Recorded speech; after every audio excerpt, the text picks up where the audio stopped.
Assalamualaikum warahmatullahi wabarakatuh. Perkenalkan, nama saya Yula Sukavian, NIM F1E222002. Baik, pada kesempatan kali ini saya akan mempresentasikan hasil kinerja saya, yaitu etika profesi di bidang project engineer. Baik, kita masuk ke pendahuluan. Dalam bidang teknik elektro ini saya mengambil peran sebagai project engineer. Kami akan menjelajahi tanggung jawab, keterampilan yang dibutuhkan organisasi pendukung, sertifikasi relevan, dan jenjang karir yang dapat dicapai nanti di project engineer. Dalam pemahaman ini merupakan peran penting untuk menentukan arah karir yang sesuai dan mempersiapkan diri menghadapi tantangan di dunia kerja nantinya.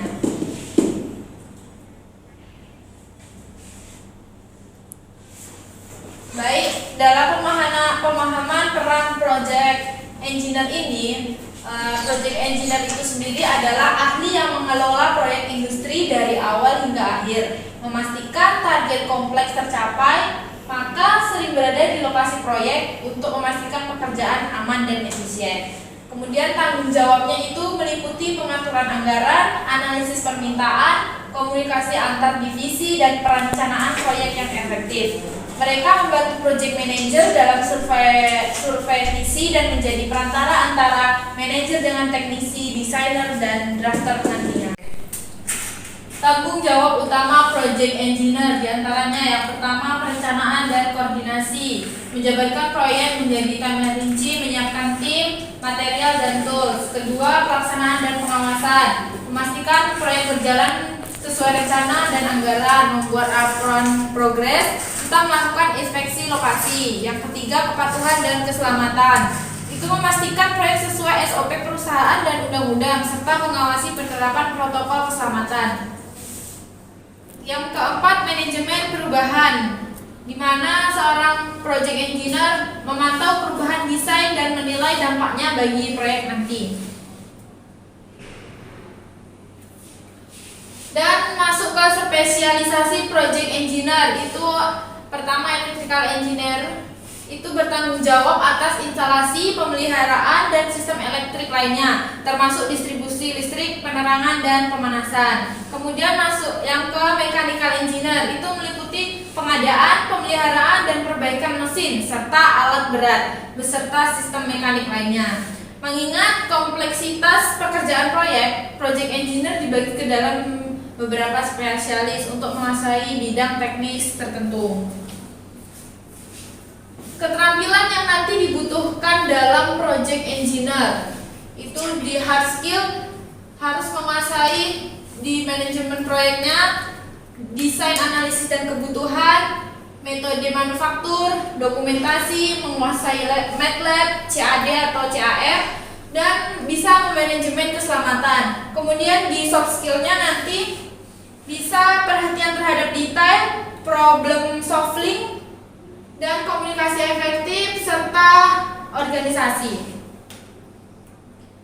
Organisasi Profesional Project Engineer itu Persatuan Insinyur Indonesia atau PII. Organisasi resmi insinyur di Indonesia mengeluarkan sertifikat insinyur profesional SIP dan mengatur etika. Ada Lembaga Pengembangan Jasa Konstruksi atau LPJK, di mana lembaga tersebut mengatur sertifikasi teknik seperti SKK dan SKA yang wajib di bidang konstruksi.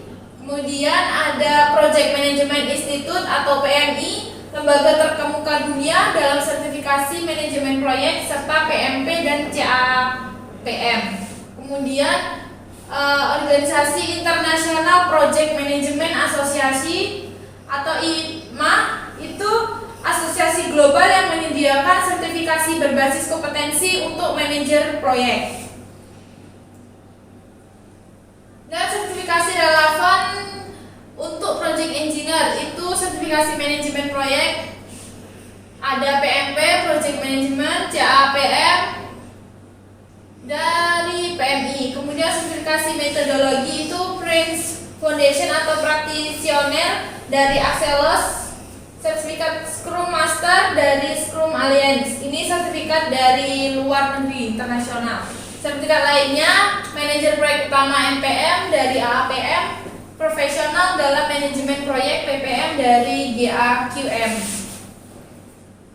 Jenjang karir Project Engineer nanti di tahap awal itu kita sebagai mahasiswa teknik nanti di sana kita belajar dasar teknik, software teknik dasar dan kemampuan observasi. Disarankan nanti kita sebagai mahasiswa bisa mengikuti Basic Safety Training atau BST dan seperti sertifikat K3 dasar. Kemudian tahap yang kedua itu kita bisa jadi train engineer atau intern project engineer. Itu masanya sekitar 3 sampai 12 bulan. Yang di dalamnya itu membantu engineer senior belajar proses kerja lapangan dan mendokumentasikan teknis. Sertifikat yang disarankan itu seperti mahasiswa tadi K3 dasar dan Autodesk Certificate User.